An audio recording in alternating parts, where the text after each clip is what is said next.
Darkcast Network. Welcome to the dark side of podcasting. When 13-year-old Bianca Piper got into an argument with her mother, Shannon Tanner, over doing the dishes, Shannon put her in the car, drove her a mile up the road, and told her to walk home. While this may seem like an odd form of punishment, it was actually something that had been recommended by Bianca's therapist. But on March 10th, 2005, Bianca never made it home. Investigators in Foley, Missouri performed an extensive search but uncovered almost no clues regarding the missing girl. Over the years, they've investigated many theories, including the possibility of Bianca's disappearance being related to those of other children in Lincoln County. Was Bianca abducted by a stranger, or was the reason behind her disappearance closer to home? When a person goes missing, there's a special kind of pain in the not knowing. I want to tell you the stories of those who never came home. Today, I want to tell you the story of Bianca Piper. I'm Kona Gallagher. And I'm Ethan Flick. And this is And Then They Were Gone.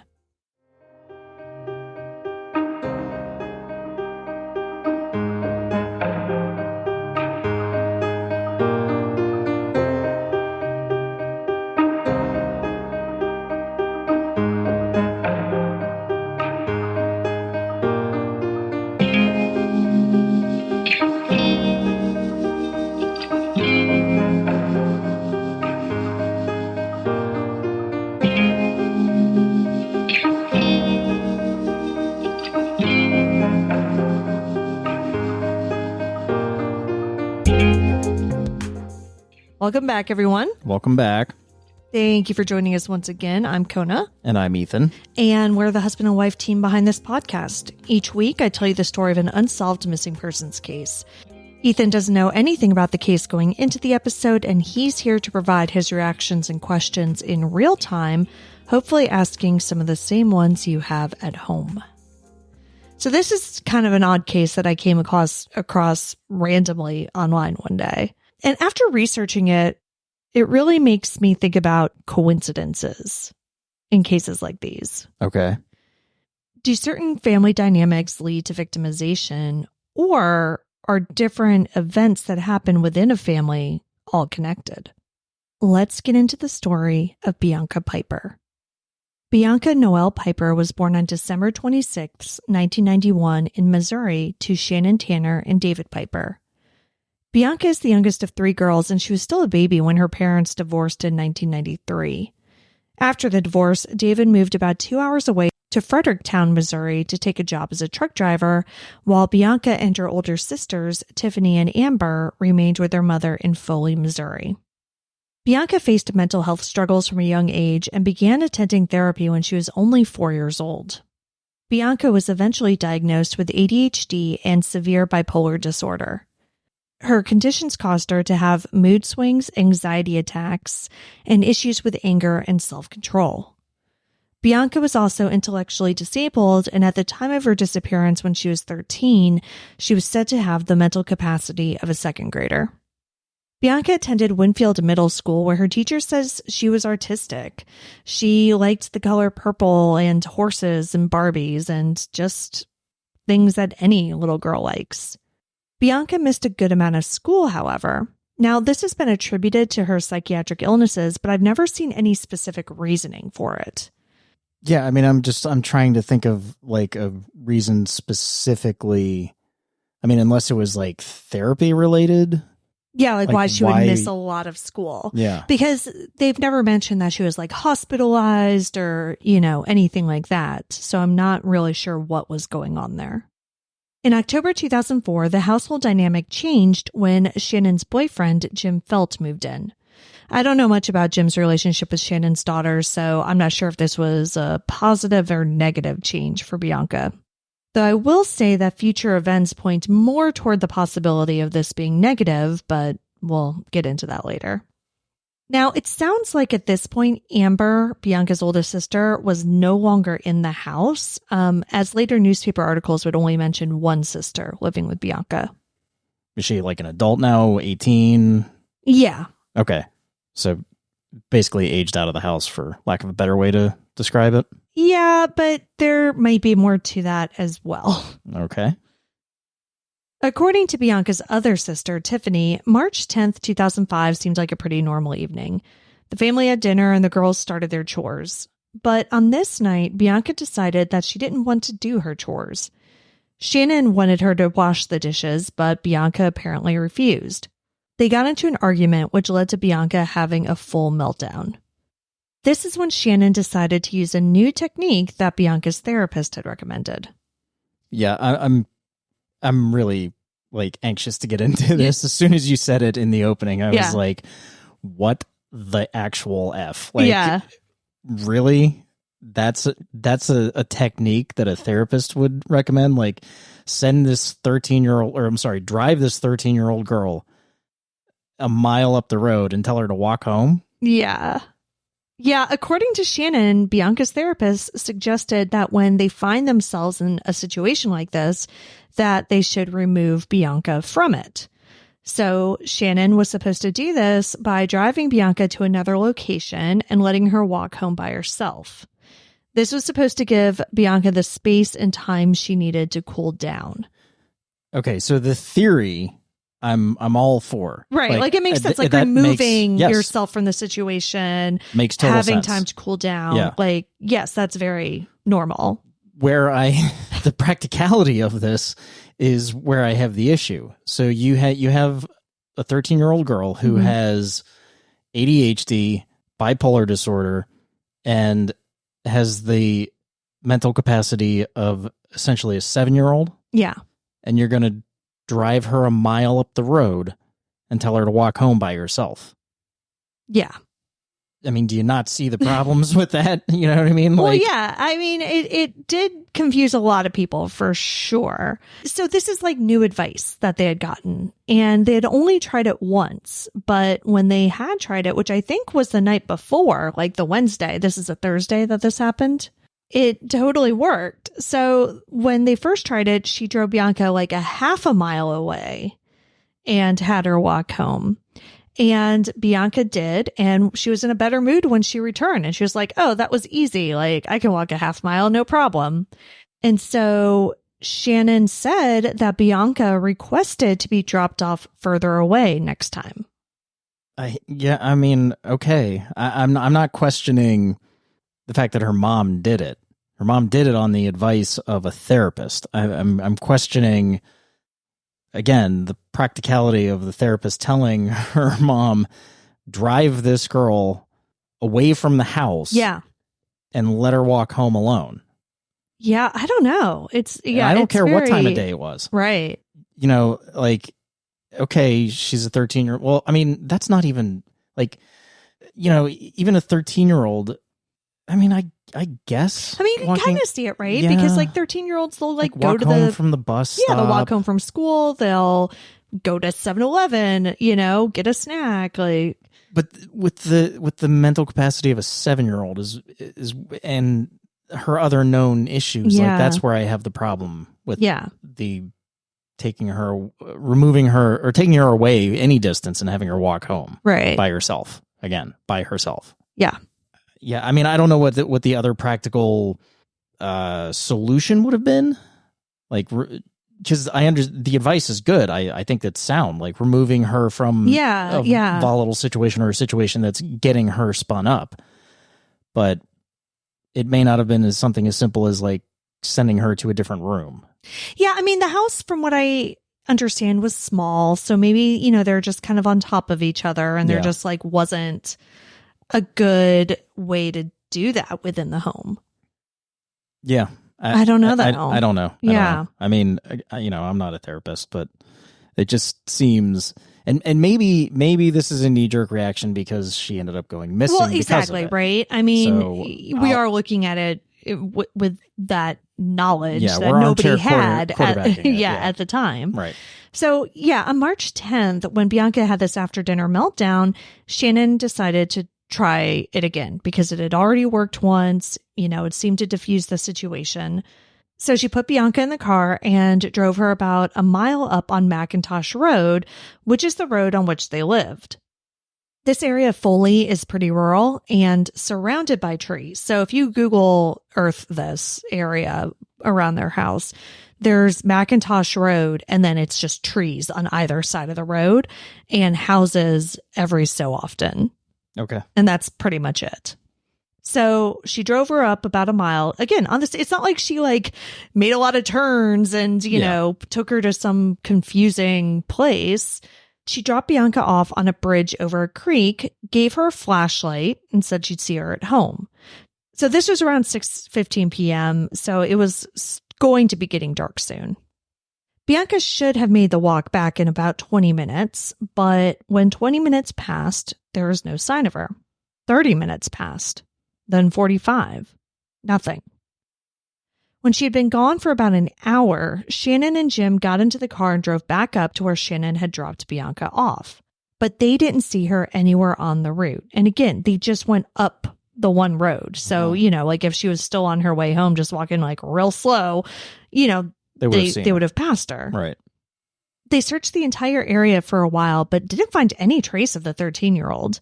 So they returned home and Shannon called police to report her daughter missing at around 8:20 p.m. Police immediately took Bianca's disappearance seriously. In addition to her intellectual disability, if she's out for a long period of time without her medication, she would reportedly become disoriented and potentially suffer from hallucinations. Wow. Yeah. Okay. So typically, you know, even if it's an adult who's missing, you know, if there are intellectual disability, if there's medication involved, that's usually what will get police really going quickly. Right. On a missing persons case. And so in this case, we had all of that, plus she was only 13. So they took it seriously, but, you know, they didn't even get called until 8:20. So there really wasn't a whole lot that they could do that night. They obviously looked around for her and interviewed everybody, but the search really kicked off the next morning. On March 11th, police brought out helicopters and executed a ground search with about 100 people on foot and horseback. At around 5 p.m., police set up a series of checkpoints near Bianca's house and where she was last seen in hopes that a motorist had seen something the night before. No one had, and at around 6:30, they called off the search for the night. The weather was supposed to begin to dip into the 30s, and Bianca was only wearing jeans and a hoodie when Shannon dropped her off. Lincoln County Sheriff Dan Torres told reporters that he was worried for her safety in the event that she was lost out in the woods somewhere. And that is basically what investigators thought had happened, that Bianca simply got lost on her way home the night before. They didn't suspect foul play because, and this is according to an article in the St. Louis Post-Dispatch, there hadn't been any sightings, and they had heard no reports that she had been abducted. As the search went on, nearby firefighters volunteered to assist. Many of them went door to door, interviewing neighbors and asking permission to search outbuildings. None of the neighbors reported seeing Bianca on Thursday night, though. With that said, as I mentioned, it's a rural area and the houses are spaced pretty far apart. And this is also 2005, so it's before doorbell cameras. So it's not super surprising that there weren't any witnesses that spotted her that evening. As you can imagine, Shannon received a good amount of backlash about her decision to let her daughter walk home on her own. But she maintained that she had made the decision on the advice of Bianca's doctor. Yeah, and I also want to be clear that I was not bashing Shannon for doing that. Yeah, but it just seems like not the most logical or safe thing for a therapist to tell Shannon to do. Right. That's all I was saying. Yeah. But nevertheless, when no sign of Bianca was recovered in the first several days of the search, police started looking closer to home.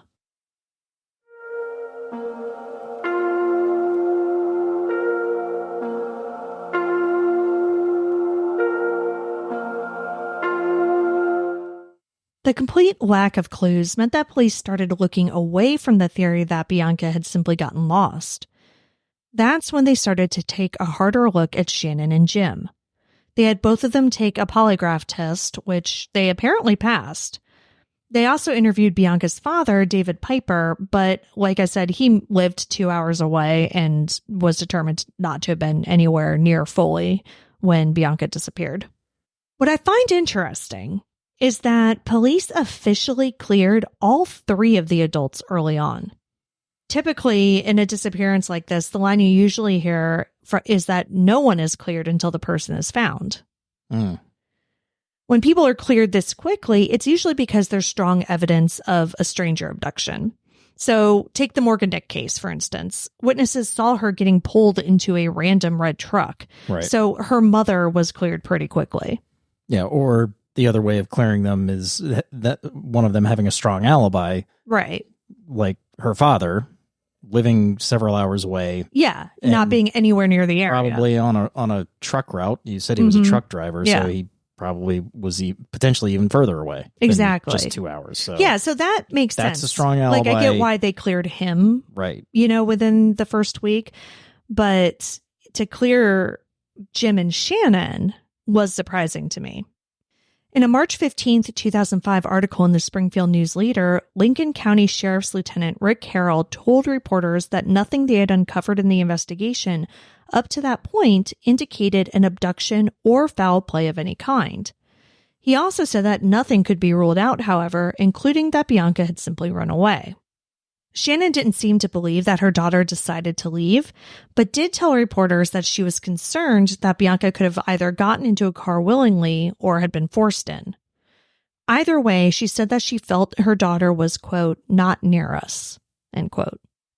At that time, 5 days after Bianca's disappearance, they still had about 200 people out searching for her. These searchers traversed difficult terrain, including caves and swampy areas near the Mississippi River. These searches continued for the next couple days, but after covering 270 square miles in a week and finding no trace of Bianca, police announced that the search would be scaled back, though several detectives would remain on her case. Yeah, I mean, I think that makes sense. Yeah, she's a 13-year-old girl, but like how far would she have gotten on foot? Right, without them finding any trace of her? Yeah, exactly. Right? Like not the flashlight or clothing, anything. Right. Yeah. I mean, I could potentially see now knowing that if she's off her medication, she could have hallucinations. Mm-hmm. So I mean, in theory, it makes a lot of sense that maybe she was starting to have some hallucinations or it's hard to say that she got lost along the way home because it was just one road, but she still could have wandered into the woods. Right. Yeah. But then for those searchers to not find anything after searching such a large area, mm-hmm. that's where it makes sense to me at that point to kind of scale back the search. Yeah, and apparently, I read in one of the sources, the 270 square miles that they covered, that's half the size of the entire county. Yeah, I mean, she's not getting that far. Yeah. Unfortunately, no new clues emerged, and by March 28th, police were just confused. Sheriff Dan Torres told the St. Louis Post-Dispatch that he was confounded by the lack of clues or witnesses, saying, quote, "That's the most puzzling part. It's a big stretch of road, and yeah, it doesn't have a lot of traffic, but there's enough that you would think somebody saw something," end quote. And, I mean, that is a good point because it is 6:15 when she was dropped off. I mean, that's rush hour basically, right? Like, yeah. You would think people are coming home from work, they're, going to the store, coming back from the store, going to dinner, like doing any number of things, right? Like, we're not talking 2 a.m. You would think that a normal commuter who was stopped the next day at the checkpoints, checkpoints would have seen her. Yeah. I am curious, and it's probably safe to assume that they investigated this or looked into it, but sex offenders in the area. Yeah, we'll get into other people that they looked at later. Okay. But yeah, I think they did do the basic sex offender search early on. You said that firemen were knocking door to door. Mm-hmm. Okay. Yeah. The sheriff said that they had 10 detectives working on the case 12 to 15 hours a day, and that they weren't any further than they had been on day one. Because of this, he had to scale down the number of detectives to 2, but said that they were still checking every lead, even those from psychics. He also said that they wanted to get the FBI to review the case just to see if they could come up with something that they had missed. The case went pretty quiet for the next month until police were called back to Bianca's house for a domestic incident. Jim and Shannon had apparently gotten into a physical altercation at their home in May of 2005. Police came and Shannon filed a complaint against Jim. Shannon later withdrew it, though, and the couple reconciled. Police involved in Bianca's search said that they were confident the incident was unrelated to her disappearance. I mean, not excusing it, but it could have been stress-related. Sure. Around, the fact that her daughter went missing. However, it is concerning. I mean, yeah, it's certainly not a good sign, right? Lieutenant Rick Harrell spoke to reporters again and admitted that the case had basically broken down to nothing, but said that, quote, "We haven't been able to rule anything out. We don't have tunnel vision on anything," end quote. But they did rule the parents out in the first few days of the investigation. I mean, like literally less than a week into it. Which makes me wonder how extensive the search was of their property and their house. Yeah, and that I don't know. I was not able to find any specific information on that in any of the newspaper articles. Just the search in general, which did seem very extensive. Right. Now, I'm not saying that Shannon or Jim necessarily had any involvement, but it does strike me as strange that they cleared them so quickly in a case with so few clues. Especially since a few months later in July, more disturbing news would come out of the home on McIntosh Road.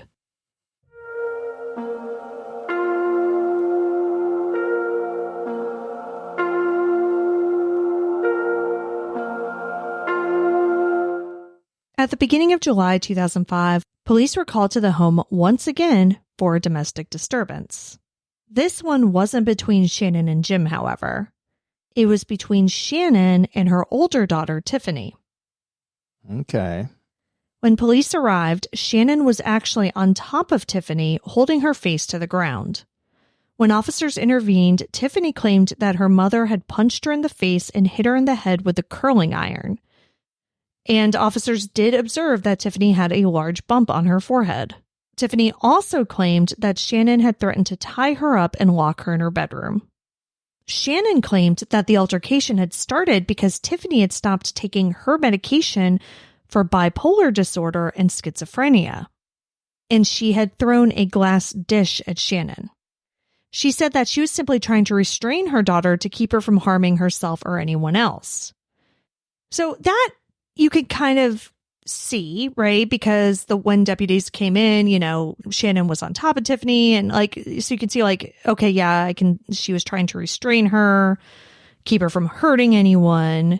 It almost seems plausible. But then where did Tiffany get the bump on her head? Yeah, right. I mean, because it does seem like the whole thing about Shannon hitting her with a curling iron was likely true. Mm-hmm. But even more than that, when deputies went to arrest Shannon, because, they're going to arrest her regardless, right? She apparently shoved one of them and then grabbed a piece of broken glass. Oh. And went after them, and they had to tase her. Okay. So it's looking as though Shannon might have some anger issues. Yeah, it seems like there was a lot going on there. Deputies were able to restrain Shannon, arrest her, and she was booked on a charge of domestic assault and later released after posting a $25,000 bond. Surprised they didn't get her on assaulting a police officer also. I know. As months passed, Shannon was still holding out hope that her daughter would return. Bianca's father, David, however, was more pessimistic. In September, he told reporters that he was certain his daughter wouldn't have run away or voluntarily gotten into a car with a stranger. He told reporters, quote, "I feel like she's no longer with us, but I want people to keep looking for her or her body so we can get some kind of closure," end quote. The family held a vigil near where she was last seen and released 13 purple balloons. Shannon said, quote, "If Bianca's anywhere where she can get this message, we want her to know that we love her, we miss her, and we want her to come home," end quote. March 10th, 2006 marked 1 year since Bianca was last seen. By this point, police were convinced that Bianca was the victim of foul play, saying that if she was taken, it was likely by a local resident, simply because the odds of a random traveling psychopath encountering Bianca on that small country road were pretty slim. Yeah, I would agree with that. Her being there was completely unpredictable. So Exactly. there's no way that anybody was like casing her thinking, okay, now's my opportunity. chance. Yeah, it's not like she was coming home from the bus or anything routine like that at all. But despite media attention and being featured on America's Most Wanted, the investigation still hadn't progressed. In the first year that she was missing, and especially after her story aired on America's Most Wanted, they had a lot of sightings called in, but those were all proven to be other people. But everything looked like it was about to change in January 2007. That month, 2 kidnapped boys were rescued in Lincoln County, the same county where Bianca disappeared. William Ben Ownby and Sean Hornbeck were found. Ben had only been missing for a few days, but Sean Hornbeck had been missing for 4 years. What? Yeah. Whoa. Yeah, they were found in the apartment of Michael Devlin, a local pizzeria manager. In an apartment? Yes. 4 years in an apartment. Yeah, and apparently, like, they weren't just, like, locked up in the apartment because, like, people had seen them out in the neighborhood, but, like, didn't make the connection. Oh, wow. Yeah. I mean, it was crazy. And so they interviewed Devlin's boss because he had worked at that pizzeria for, like, 25 years. And his boss gave an interview. He's like, yeah, he was a great employee. You know, I had no issues with him. But when Ben Ownby was abducted just like a couple of days before this, there apparently were witnesses, and like they described the vehicle that he had gotten pulled into. And the owner was like, that looks like Michael Devlin's like truck or van. So the owner, his boss, was suspicious and called the tip-in to police. Wow. And police were about to follow up on it, but then they actually spotted the vehicle on their own. And yeah, it was an insane story. That's crazy. Mm-hmm. So this shocking discovery made investigators look into Devlin to see if he could be related to other cases. And Bianca's was, number one on their mind, of course, because this is like way after, the police had said that, oh, it's probably a local resident who did this. Yeah. And then, holy shit, a local resident turns out to literally have 2 kids in his apartment. So they looked into him for Bianca's disappearance. But there was also the case of Arlen Henderson, who had gone missing from Lincoln County while riding his bike all the way back in 1991. And this was apparently very close to the circumstances in which Sean was abducted. So police thought like they could be cracking another case. So though these kidnapped children were all younger boys, it still gave Bianca's investigation a new line of inquiry, to go down after just going nowhere for months, basically. A task force was created in order to try to uncover any other possible crimes committed by Devlin. But unfortunately, police couldn't end up linking him to anything else, and the task force was dissolved in October of that year. It's unlikely that he would have switched his MO or his type of victim. Right. But not unheard of. Right. Not definitely worth exploring and looking into. Especially because they had nothing else at that point, Yeah. So it really did seem like they were going to get something. But at the very least, they rescued these 2 boys, which is amazing. Yeah, kudos to them for that. Yeah. A few other local sex offenders and criminals were investigated in relation to Bianca's case. So again, that's kind of what we were talking about before with the sex offenders. There were some who had like abducted and or murdered other children in the area who had been caught. And so they looked at these people in relation to Bianca, but just couldn't get any connection. So Bianca's case remained at a standstill for the next several years. And, mostly dropped out of the public eye. Like there'd be the occasional article on an anniversary or something like that. But you really stopped hearing about Bianca. Then, in 2012, Bianca's family was back in the news for an extremely disturbing reason.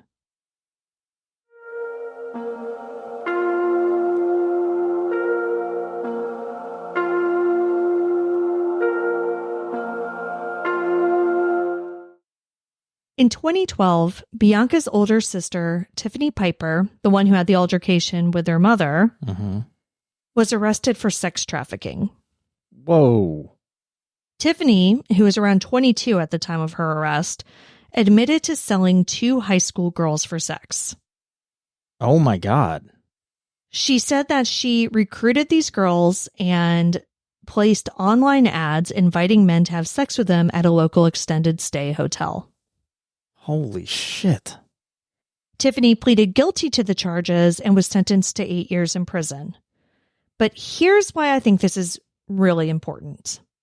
Tiffany didn't just wake up one morning and decide to start a sex trafficking business. It came out during her court proceedings that Tiffany herself had been a victim of sex trafficking. Years earlier, ads popped up online that someone else had placed offering up Tiffany for sex. Whomever victimized Tiffany wasn't arrested, though, because she refused to tell police who it was. St. Charles County prosecutor Tim Lomar told reporters, quote, "That's what makes it difficult in this case. There's a spectrum in these cases where someone can go from victim to perpetrator, and that's what we have in this case. At some point, she was no longer a victim in this case because she perpetrated the same crimes that were perpetrated upon her," end quote. This came from an article on Fox 2 Now, and they called this whole thing, quote, "a tragic coincidence." But was it? Is it a tragic coincidence that Bianca and Tiffany lived in a home in which there seemed to be some level of abuse, and then Bianca goes missing and Tiffany gets sex trafficked? Is it a coincidence, or is it indicative of something much darker going on in this family? One thing that struck me when researching this story is Bianca's description on her Charlie Project page. It says that she has scars on her arms and legs and a scar on her abdomen. And obviously there could be any number of reasons for these scars, including accidents or even self-harm. But reading about Shannon's arrest for assaulting Tiffany also made me wonder about the full extent of the abuse that these 3 sisters faced. We don't know much about Bianca's other sister, Amber, but she has had her share of run-ins with the police as well, many of which are drug-related. In fact, it's hard to tell from the records, but she could have actually been incarcerated at the time of Bianca's disappearance, as around that time she was facing multiple charges, including assault, property damage, and passing bad checks. So, yeah, obviously there was violence in the home, and now we know that more than likely sexual abuse occurring in the home, not necessarily, somebody being the perpetrator of the actual sex acts, but they were sex trafficking one. Well, yeah, but we don't know if that was within the home or not. Sure. A lot of people who end up in situations, it's a boyfriend, it's, somebody like that. Like, it's not necessarily coming from within the home, but it's a possibility. It's a possibility. Yeah. I mean, so we have that information now, and right. Her younger sister goes missing. I mean, it's a strong possibility that maybe somebody in the house was sex trafficking Bianca too, and something went wrong. Yeah, I don't know. I mean, all theory and speculation at this point, but it definitely doesn't look good. No, and we talked about this off mic because I really got upset about it, and so I stopped recording. But I mean, I do want to say how infuriating it is that I was reading the article about Tiffany getting sentenced. And they're just like, oh, yeah. And by the way, she was sex trafficked herself years before. And it's like, okay. But they just dropped it. Right. She wouldn't say who it was, which a lot of victims don't want to fucking talk about who their abusers are. Right. And everybody just dropped it. Nobody seemingly looked into it further, especially because there wasn't a trial because she did plead guilty. Right. So, we don't know if her current sex trafficking operation, because she did have a co-defendant, a man. We don't know if he was involved in what happened to Tiffany, if he's somebody that Tiffany herself recruited to help her with this. I don't know. But what it seems like is that nobody dug in deeper to see how this all started. Right. And is this something bigger that's going on in Lincoln County or, the whole area? They just put Tiffany in jail and called it a day. Yeah, they just think that that's the end of it. Yeah. I'm sure there's a much larger network to this. It's not just... One would think, right? It's not just she was a victim of sex trafficking. We don't know who that person is. Now she's a perpetrator of sex trafficking. And it's completely separate, isolated. right? And like, we got her. Yeah. We're done. No, there's probably a network involved with this. And yeah, I understand she didn't want to admit to who sex trafficked her, but maybe you press her a little bit more on that than her just being like, I'm not going to say anything. I'm going to plead guilty. Let's move on. Yeah.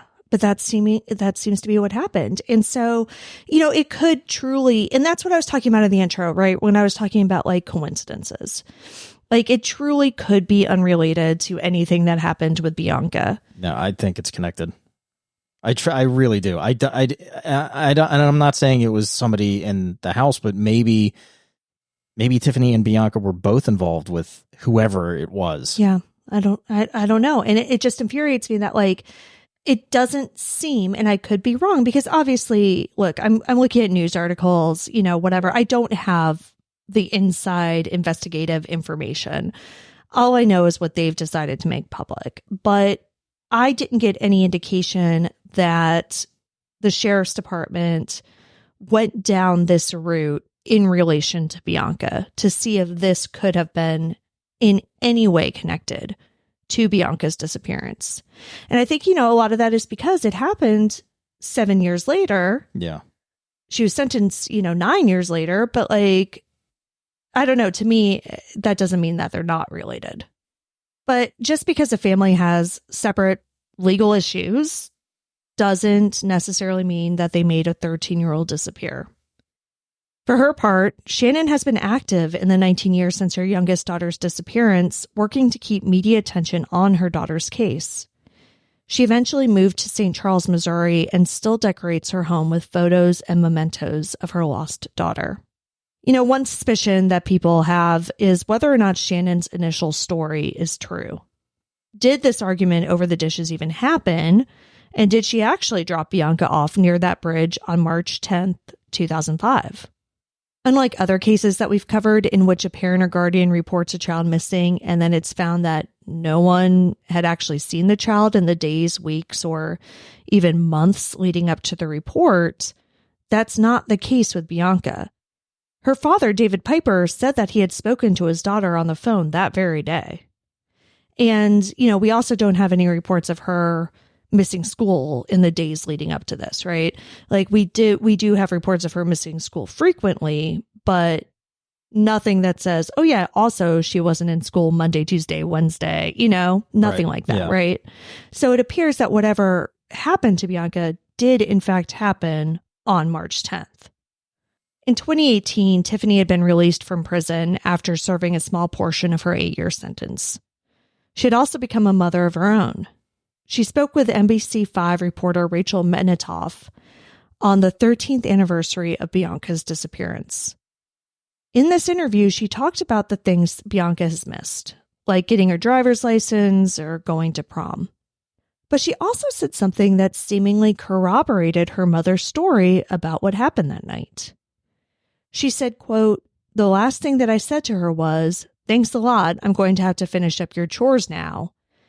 And it seems silly, but still 13 years later, that's what I said last, instead of 'I love you.'" End quote. Sure, it's possible that Tiffany is covering for her mother, but seeing how the two seemingly had a tumultuous relationship at the time of Bianca's disappearance, it doesn't seem super likely to me. Tiffany also admitted to her sex trafficking crimes. Would she really be able or want to keep a secret like this for so many years? In 2021, Lincoln County established a new cold case unit, and Bianca's case was at the top of the pile. By this time, Lieutenant Rick Harrell had become sheriff, and he told Lincoln News Now that they wanted to get some fresh eyes on Bianca's case. After its formation, the cold case unit got to work and went back to the beginning, to Bianca's former home on McIntosh Road. Investigators returned to the home to perform a new search. And this search included draining the home's septic tank. Lincoln County Sheriff Captain David Hill told reporters in February 2023 that nothing was recovered during the search, but that they were still reviewing contents of the septic tank, saying, quote, "Is it possible that there's still something in there to find? 100%, absolutely. Certain things, they don't decompose over time. DNA is still valid. We have had some great success in working with an outside company." End quote. What the hell does that mean? It means that they were thinking that they could find bone or something like that in the septic tank, potentially, that belonged to Bianca, and they could make a DNA match. So that's a company he was talking about is Authorm Labs, which has done a lot of like genetic genealogy work and things like that, and like really good DNA work, and has helped solve a ton of cases over the last several years. So yeah, so they went back to the house and drained the septic tank looking for DNA evidence. Investigators have never released any further results from the search, which took place over a year and a half ago at the time of this recording. So there's a good chance that nothing was found. However, just the fact that they were going back to the home does seem to indicate that they were looking back into the idea that Bianca's family could be tied to her disappearance. Because listen, if Michael Devlin or some other random local abductor is the one who got her, there wouldn't be evidence of it in her own septic tank. Right. March 10th, 2025 will mark the 20th anniversary of Bianca Piper's disappearance. Though few clues have emerged regarding what happened to her, investigators are continuing to keep her case alive. Whether it's solved through newly discovered physical evidence or if someone decides to talk, there's always hope that this can be resolved and Bianca can receive some type of justice.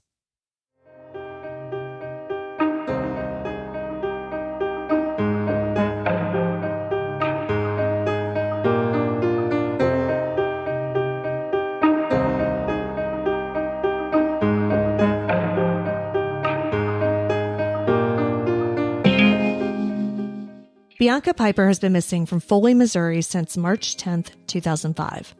She is a white female with brown hair and brown eyes. At the time of her disappearance, she was approximately 5'6" and 185 pounds. She was last seen wearing a lime green blouse, a gray Adidas hooded sweatshirt, blue jeans, and white sneakers. Bianca was 13 when she went missing. She would be 32 today. Anyone with information regarding Bianca Piper's disappearance is urged to submit a tip through the Lincoln County Sheriff's website at lcsomo.gov/submit-a-tip or through their tip line at 636-462-6513. You can see all the sources for this episode along with photos and videos at our website, andthentheywegone.com. Be sure to follow us on social, and Then They Were Gone Pod on Facebook and at ATTWG Pod on Instagram and TikTok. If you like what we're doing, please subscribe and consider leaving a 5-star review on Apple Podcasts. It will help new listeners find us.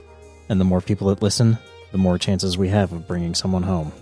And we'll see you here next week for a brand new episode. See you next week. And Then They Were Gone is hosted by Kona Gallagher and Ethan Flick. All research, writing, and editing is done by me, Kona Gallagher.